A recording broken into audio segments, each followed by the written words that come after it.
Students, class 9th के बच्चों का फिजिकल एजुकेशन का क्लास है। स्क्रीन में जो आपको बुक दिखाई दे रही है ये सभी को आपको शॉप से परचेज करना है। और अभी भी जिन बच्चों ने अपने मोबाइल में फिजिकल एजुकेशन सब्जेक्ट सिलेक्ट नहीं किया है वे ऑफिस में आके तुरंत फिजिकल एजुकेशन सिलेक्ट करेंगे, ठीक है? तभी वो वीडियोस आपके मोबाइल में आप देख पाएंगे, ठीक है? फर्स्ट लेसन हमने करा दिया था, आज हम आपको कराएंगे।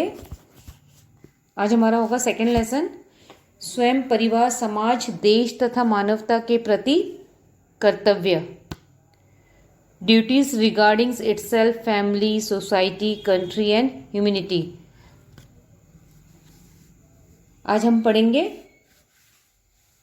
कि क्या हमारे कर्तव्य और क्या हमारे अधिकार हैं। जब से समाज अथवा राज्य की उत्पत्ति हुई है तभी से नागरिकों के अधिकार एवं कर्तव्यों पर काफ़ी वाद विवाद रहा है। और ये भी कहा गया है कि दोनों जो अधिकार और कर्तव्य हैं वो एक दूसरे के पूरक हैं।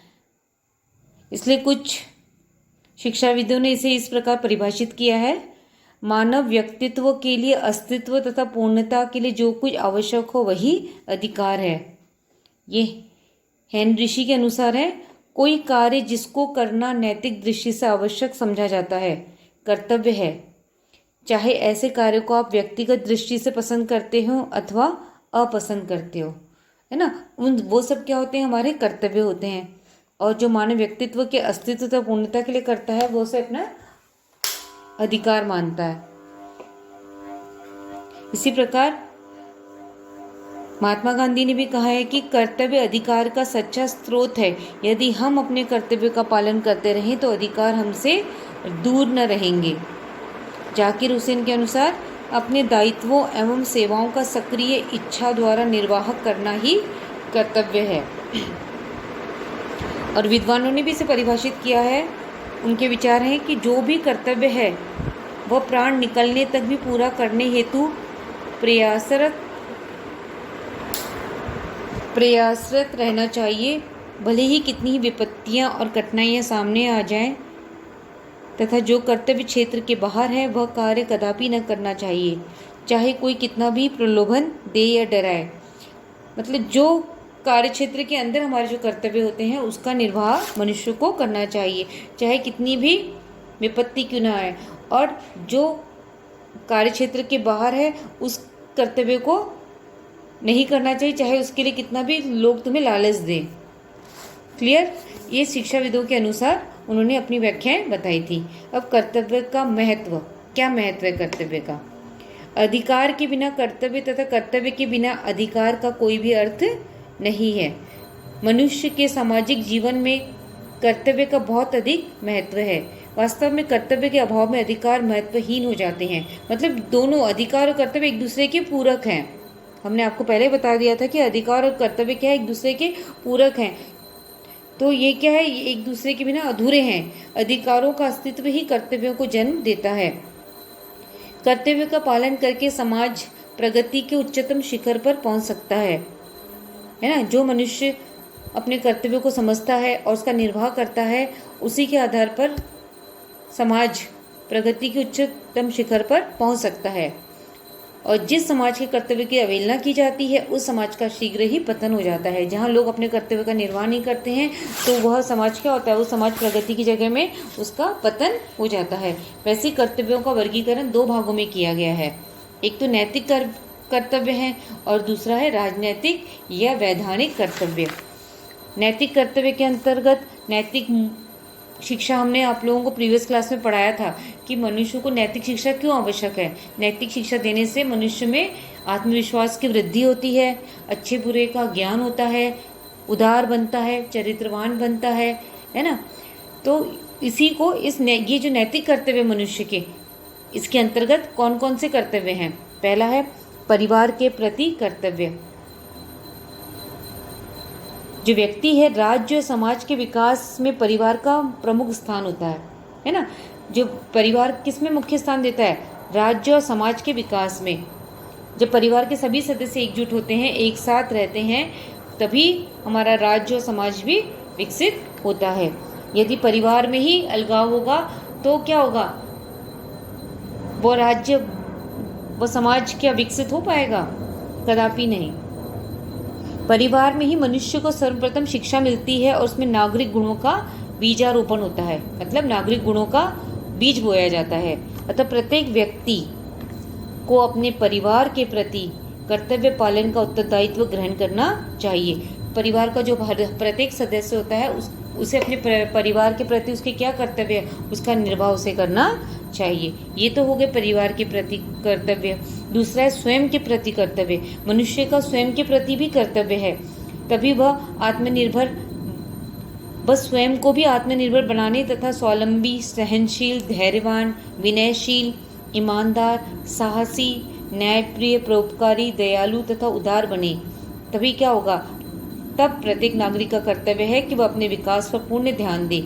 यदि कोई नागरिक अपने शारीरिक और मानसिक विकास के प्रति उदार रहता है तो वह अपने कर्तव्य का पालन नहीं कर पाता है ना। मनुष्य के अंदर कौन कौन से गुण होने चाहिए? सहनशील भी होना चाहिए, कुछ भी सहन करने की शक्ति होनी चाहिए, धैर्यवान होना चाहिए, धैर्य होना चाहिए कि किसी भी कार्य को अगर विलम्ब हो जाता है तो उसमें धैर्य होना चाहिए कि ये कार्य हो जाएगा।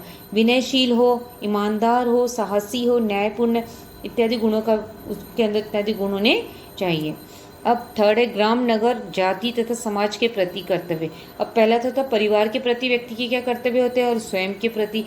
अब परिवार से जब बाहर निकलता है तो ग्राम, नगर और जाति और समाज के प्रति व्यक्ति के क्या कर्तव्य हैं।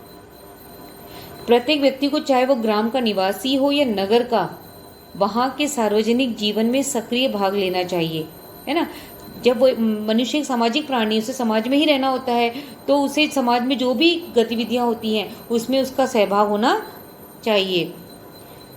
फोर्थ है पड़ोसियों एवं देशवासियों के प्रति कर्तव्य।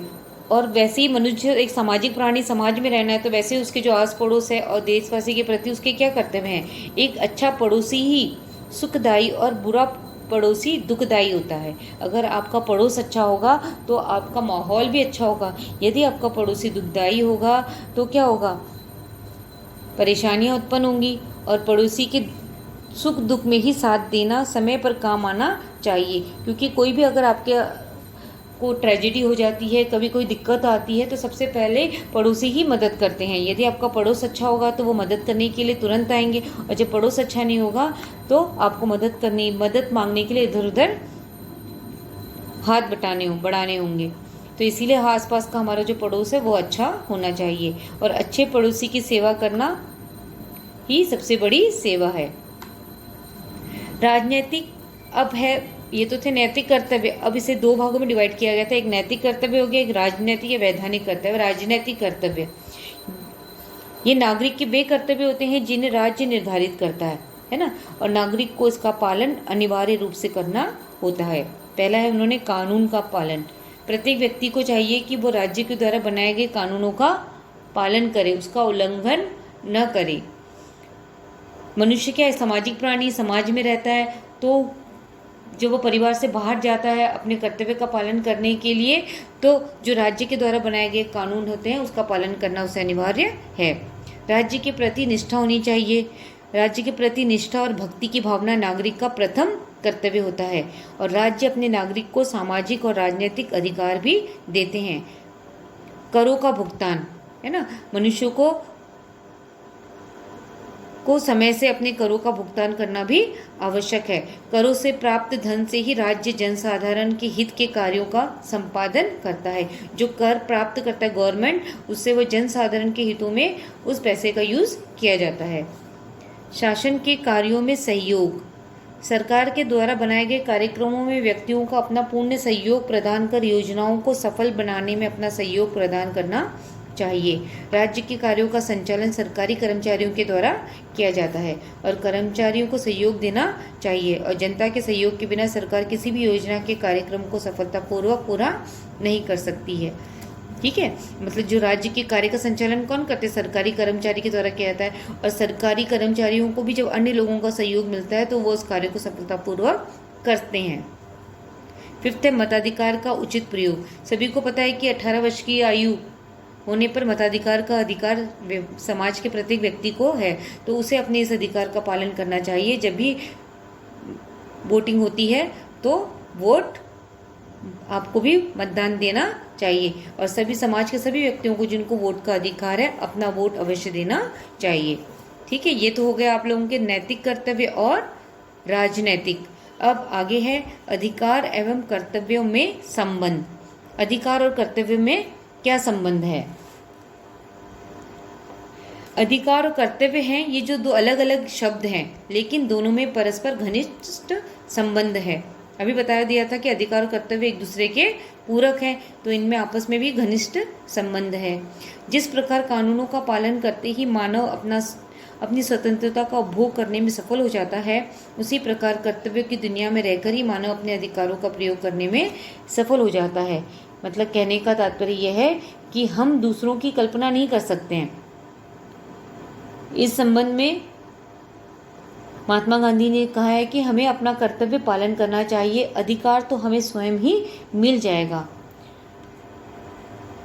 और प्रोफेसर लास्की ने कहा है कि मेरा अधिकार तुम्हारे कर्तव्य के साथ बंधा हुआ है। दोनों ही उत्पत्ति साथ साथ होती है और दोनों का विनाश भी एक साथ होता है। इस संबंध में बेनी प्रसाद ने लिखा था कि यदि कोई व्यक्ति अधिकारों पर जोर देता है और कर्तव्यों की अवहेलना करता है तो शीघ्र ही किसी का कोई अधिकार नहीं रह जाएगा, है ना। क्योंकि क्या है, अधिकार और कर्तव्य एक दूसरे के से घनिष्ठ संबंध है, एक दूसरे के पूरक है।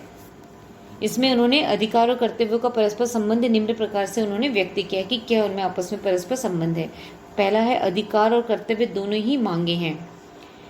अधिकार तथा कर्तव्य दोनों ही व्यक्ति तथा समाज की अनिवार्य मांगे हैं। जहाँ कर्तव्य है तो दूसरी तरफ अधिकार भी है, और जहाँ अधिकार है तो वहाँ कर्तव्य भी है। जहाँ अधिकार व्यक्ति की मांगे हैं वहीं समाज भी स्वीकार कर लेता है, तथा वहीं कर्तव्य समाज की मांगे भी है जिन्हें व्यक्ति सार्वजनिक हित में स्वीकार करता है। कर्तव्य पालन से ही अधिकारों की प्राप्ति संभव है। कर्तव्य पालन करने से ही मनुष्य को अपने आप अधिकार की प्राप्ति होती है। गांधी जी ने कहा है कि संबंध में कि संसार में ऐसा कोई आदमी ऊंचा नहीं उठा जिसने केवल अधिकारों के विषय में ही सोचा हो। वही ऊपर उठ पाया है जिन्होंने कर्तव्यों को प्रमुखता दी है। मतलब कर्तव्यों का निर्वाह करते रहो, अधिकार अपने आप प्राप्त हो जाएंगे। व्यक्ति का अधिकार, समाज तथा राज्य का कर्तव्य। थर्ड है, व्यक्ति का जो अधिकार है, समाज तथा राज्य का कर्तव्य। व्यक्ति अपने अधिकारों का उपभोग तभी कर सकता है जबकि समाज और राज्य अपने कर्तव्यों का पालन करे। जब समाज और राज्य अपने कर्तव्यों का पालन करेगा तो व्यक्ति अपने अधिकारों का उपभोग भी कर पाएगा। समाज कर्तव्यों की मांग करता है और अधिकार की रक्षा करता है और लोगों को कर्तव्य पालन करने के लिए विवश करता है। यदि राज्य कानूनों के द्वारा नागरिकों के अधिकारों को संरक्षण प्रदान नहीं करेगा तो नागरिक के अधिकार महत्वहीन हो जाएंगे। यदि वो कर्तव्य का पालन नहीं कर पाएगा और जो समाज है वो नागरिकों के अधिकारों को संरक्षण प्रदान नहीं कर पाएगा तो क्या होगा, इससे नागरिकों के अधिकार जो है वो महत्वहीन हो जाएंगे, मतलब उसका कोई महत्व नहीं रहेगा। और हमारा अधिकार ही क्या है, हमारा कर्तव्य है। हमारा अधिकार ही कर्तव्य है। इस संबंध में इटली के प्रसिद्ध विद्वान मैजिनी ने कहा है कि अधिकार का रूप सामाजिक न होकर व्यक्तिगत हो और यह कार्य केवल कर्तव्य के उचित पालन से ही हो सकता है। और बेनी प्रसाद के मतानुसार यदि प्रत्येक व्यक्ति केवल अपने अधिकारों का ही ध्यान रखेगा तो दूसरों के प्रति कर्तव्य का पालन न करे तो शीघ्र ही किसी के लिए भी अधिकार नहीं रहेगा। यदि अपने कर्तव्य का पालन करता रहेगा तो उसे अधिकार प्राप्त हो जाएंगे। यदि वो केवल अधिकार की बात करता है और कर्तव्य का पालन नहीं करता है तो उसका कोई फल उसे प्राप्त, उसके लिए वो उस अधिकार का भी हकदार नहीं होगा। दोनों का उद्देश्य समान है। किसका, अधिकार और कर्तव्य का। अधिकार कर्तव्य के अलग उद्देश्य नहीं होते हैं बल्कि दोनों का उद्देश्य भी एक है, क्योंकि दोनों का एक दूसरे से घनिष्ठ संबंध है। इसीलिए दोनों का उद्देश्य मनुष्य व्यक्तित्व का विकास करना है। दोनों का उद्देश्य क्या है, व्यक्तित्व का विकास करना और तथा समाज की गाड़ी को सुचारू रूप से चलाना है। तभी समाज क्या होगा, आगे बढ़ेगा और तरक्की कर पाएगा। और दोनों ही, नेक्स्ट पॉइंट है, दोनों ही परस्पर सहायक हैं। जैसे दोनों के उद्देश्य सेम है वैसे ही दोनों परस्पर क्या है, एक दूसरे के सहायक हैं। अधिकार और कर्तव्य दोनों का ही एक ही उद्देश्य होता है, अतः वे दोनों इस उद्देश्य की पूर्ति के लिए सहायक होते हैं और दोनों का उद्देश्य समाज में शांति व्यवस्था स्थापित करना तथा नागरिकों के व्यक्तित्व का विकास करना है। तो ये अधिकार और कर्तव्य का क्या उद्देश्य है कि समाज में शांति व्यवस्थित स्थापित करे और नागरिकों के व्यक्तित्व का विकास करना। तो उपयुक्त इस लेसन से सबको क्लियर हो गया होगा कि समाज में हमें कुछ अधिकार मिलते हैं तथा उनके बदले में हम जो ऋण चुकाते हैं वे हमारे कर्तव्य होते हैं। इसी प्रकार अधिकारों में कर्तव्य निहित है और वर्तमान में व्यक्ति अधिकारों की अधिक कामना करता है, लेकिन वे भूल जाते हैं कि अधिकारों के साथ साथ कर्तव्य पालन भी आवश्यक है। कहने का तात्पर्य यह है कि अधिकार और कर्तव्य एक दूसरे के पूरक हैं। श्रीनिवास शास्त्री के अनुसार अधिकारों का अंत कर्तव्य में होता है। यदि मनुष्य केवल अधिकारों की बात करेगा तो कर्तव्य उसके लिए क्या है? कर्तव्य उसके लिए अधिकारों की बात जहाँ होती है वहाँ कर्तव्य भी आवश्यक है। यदि मनुष्य अपने कर्तव्यों का पालन करता रहेगा तो उसे अधिकार भी अपने आप प्राप्त हो जाएंगे। और दोनों का क्या है? घनिष्ठ संबंध है। दोनों का उद्देश्य क्या है? एक समाज की उन्नति करना है ना, और उनका व्यक्तित्व का विकास करना। तो अधिकार और कर्तव्य क्या है? ये एक दूसरे के पूरक हैं, इनमें घनिष्ठ संबंध, इनके उद्देश्य संबंध सेम है और दोनों एक दूसरे के परस्पर सहायक हैं। क्लियर हो गया होगा लेसन। और होमवर्क में आप लोगों को लॉन्ग क्वेश्चंस करने हैं। इसमें 3 लॉन्ग क्वेश्चंस हैं, आप देख रहे होंगे स्क्रीन पर। अभ्यास प्रश्न, दीर्घोत्तरी प्रश्न, तीनों प्रश्न आपको कॉपी में करने हैं। और जो आप लोगों के नेक्स्ट मंथ हाफिली स्टार्ट होंगे उसमें आप लोगों के मल्टीपल्स चॉइस वाले क्वेश्चंस आएंगे, मतलब ऑप्शंस 4 ऑप्शंस दिए होंगे, आप में उनमें से जो सही ऑप्शंस होगा उसको आपको टिक करना है और उसमें आपका टाइम लिमिट होगा। उसी टाइम के अंदर ही आपको वो आपका पेपर भी आपको कंप्लीट करना है। अगर आप टाइम के अंदर कंप्लीट नहीं करेंगे तो टाइम ओवर होते ही वो पेपर आपका सबमिट हो जाएगा। तो पेपर को भी आप उसका टाइम देखेंगे कि कितने मिनट दिए गए हैं उसको। अगर 45 मिनट दिए गए हैं या 1 घंटा दिया गया है, 50 क्वेश्चन है, 50 क्वेश्चन के लिए अगर आपको 1 घंटा मिलता है तो उस 1 घंटे में आपको वो 50 क्वेश्चन करने हैं। तो उसी के अकॉर्डिंग टाइम लिमिट के अनुसार ही आप अपने पेपर्स को करेंगे, जिससे कि आपका पूरा पेपर टाइमली सबमिट हो जाए। क्लियर?